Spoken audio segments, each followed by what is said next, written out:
Buenas tardes, me presento, soy el cabo primero Álvarez Murillo Dairo del Arma de Infantería. Voy a iniciar con esta exposición de mi trabajo, mi proyecto de grado, eh, donde voy a hablar sobre el estudio del tipo de actividades militares que están en pausa por el desarrollo de un proceso de paz con el ELN.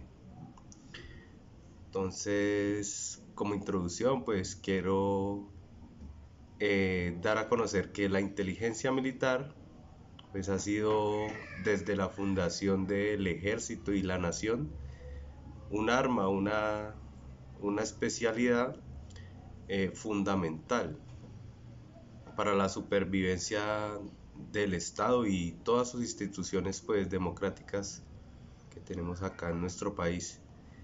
Y pues la misión principal de esta inteligencia, la misión fundamental, es la búsqueda de información.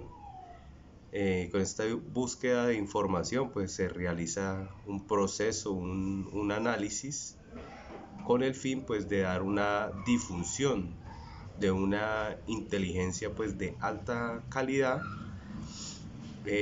para el desarrollo de las operaciones militares y la toma de decisiones en cualquier nivel, ya sea táctico, operacional, estratégico. Entonces es muy importante tener en cuenta este tema. Eh, Teniendo en cuenta que el plan de campaña Ayacucho nos habla de cómo está la conformación actual del enemigo, entonces hablamos de un GAO, un grupo armado organizado, que en este caso pues está conformado por Clan del Golfo, eh, Grupo Armado Organizado Residual y el principal que vamos a hablar sobre el proceso de paz del ELN, este grupo ELN. Pues en este caso es de quien vamos a hablar, ya que pues se viene adelantando por el gobierno actual una mesa de negociación en los cuales este grupo armado organizado del ELN hace parte de ella y se pacta diferentes acuerdos, pero entonces estos grupos tienden a hacer cada día más complicadas las negociaciones porque es difícil tener una clara visión de lo que pasará si no se tiene pues un equipo de trabajo bien conformado. ¿A qué me refiero con esto que estoy hablando? Anteriormente les hablaba y les explicaba que la inteligencia militar pues, debe cumplir un papel fundamental, que es el de asesorar al mando en las tomas de decisiones, pero teniendo en cuenta que nuestro trabajo nos habla del tipo de actividades militares que están en pausa por el desarrollo de este proceso de paz, en este caso pues con el ELN. Entonces, entrando en el tema de estas mesas de negociaciones, se ha evidenciado que se incumplen estos acuerdos de paz cuando hablamos del cese al fuego bilateral. eh, que esta investigación pues nos dice que este concepto ya existía en la época de la Edad Media y se conocía, como muchos la conocemos hoy en día, pues entre comillas una tregua, por decirlo así. Vemos que esto no, o sea, no es nuevo, sino que ya ha tenido pues una trayectoria. ¿Qué significado pues tiene el cese al fuego? Esto es pues una interrupción temporal de, de cualquier conflicto armado, la interrupción de un fuego entre dos o tres o más personal pues que esté involucrado en este proceso, ¿ya? Entonces llevándolo pues a lo que vivimos hoy en día, a lo que vamos a hablar principalmente, es pues un acuerdo político con lo que una sola intención es resolver pues este conflicto armado que tenemos en estos momentos en nuestro país y que pues a raíz del tiempo ha mutado a diferentes grupos, pero en este caso pues principalmente el gobierno quiere realizar ese proceso de paz con el ELN que pues ha sido muy complejo. Vemos que el presidente pues actual, el presidente Gustavo Petro, firma el decreto 1117 del 5 de julio del 2023, donde este ordena el cese al fuego bilateral y temporal, ¿ya?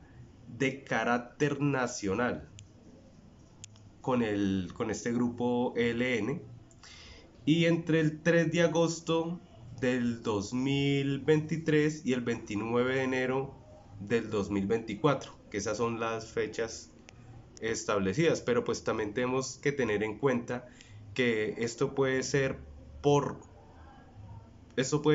extendido, prorrogado de acuerdo a la valoración que realice en la mesa de diálogos de paz. ¿Ya? O sea, se puede detener en cualquier momento, como puede que diga, bueno, sí, se han hecho los acuerdos de paz, entonces vamos a seguir con este cese bilateral y lo vamos a extender un poco más. Debemos tener en cuenta pues que es un proceso de paz, aparte de tener el cese del fuego, pues también tiene que no realizar acciones como lo es homicidio, un secuestro, extorsiones, ya que pues esto interrumpe un proceso de paz. Entonces les voy a hablar así de un ejemplo que pasó con las disidencias de las FARC. El presidente Gustavo Petro suspende el cese del fuego con las disidencias de las FARC de Iván Mordisco.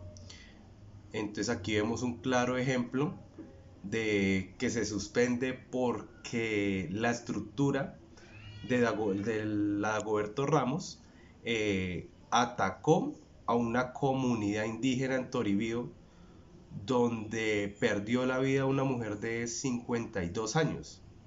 Entonces a raíz de esto, eso fue un detonante para que el presidente Gustavo Petro iniciara y activara las operaciones militares y operaciones policiales. Entonces vemos que se interrumpe un proceso de paz por, por las malas actividades o por incumplir los acuerdos de paz que pues se pactan en el gobierno y este grupo armado. Entonces, pues la complejidad de un proceso de paz, pues cada vez es mucho más difícil. Y pues llegar a un acuerdo de paz no es imposible, pero pues se debe tener en cuenta muchos puntos.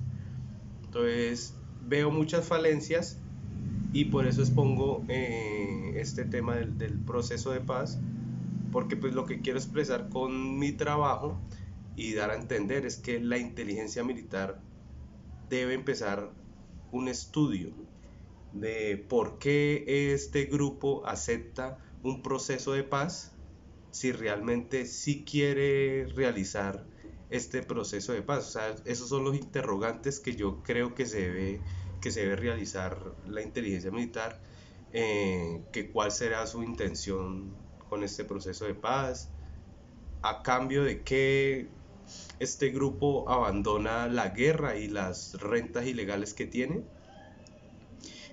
¿Por qué va a cambiar las armas por el ejercicio político? Entonces eso es como las preguntas que uno se debe hacer, y son muchos los interrogantes que se deben plasmar para una buena información. Volviendo al tema, el cese al fuego, evidenciamos que al no tener operaciones militares, la pausa que hablábamos al principio o sea, el título de nuestra investigación, de nuestro trabajo, y pues a lo que quiero llevar este proyecto es a dar a entender estos puntos críticos, por así llamarlos. Entonces, este grupo armado organizado ELN, aprovechando la ausencia y el trabajo de las operaciones militares de las tropas, ellos empiezan a tomar control territorial, eh, a incrementar su pie de fuerza. Pues ya sabemos que lo está haciendo con el reclutamiento forzado, eh, aprovechando pues para adquirir mayor poder, más control en los territorios.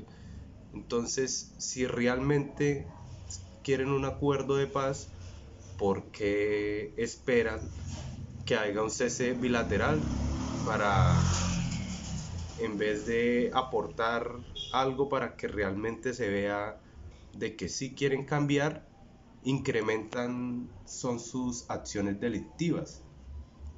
Entonces ahí es lo que voy, de que el trabajo ha proyectado en que el ejercicio, pues que se está quedando corto el ejército.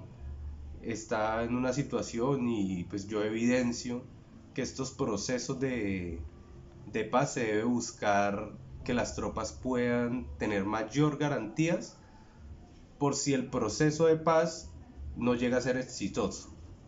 Y pues que haya un pie, o sea, siempre vayan un pie adelante y no un pie atrás, porque pues se ve de que estos grupos armados hacen diferentes acciones, y el ejército pues realmente está amarrado a no realizar operaciones militares.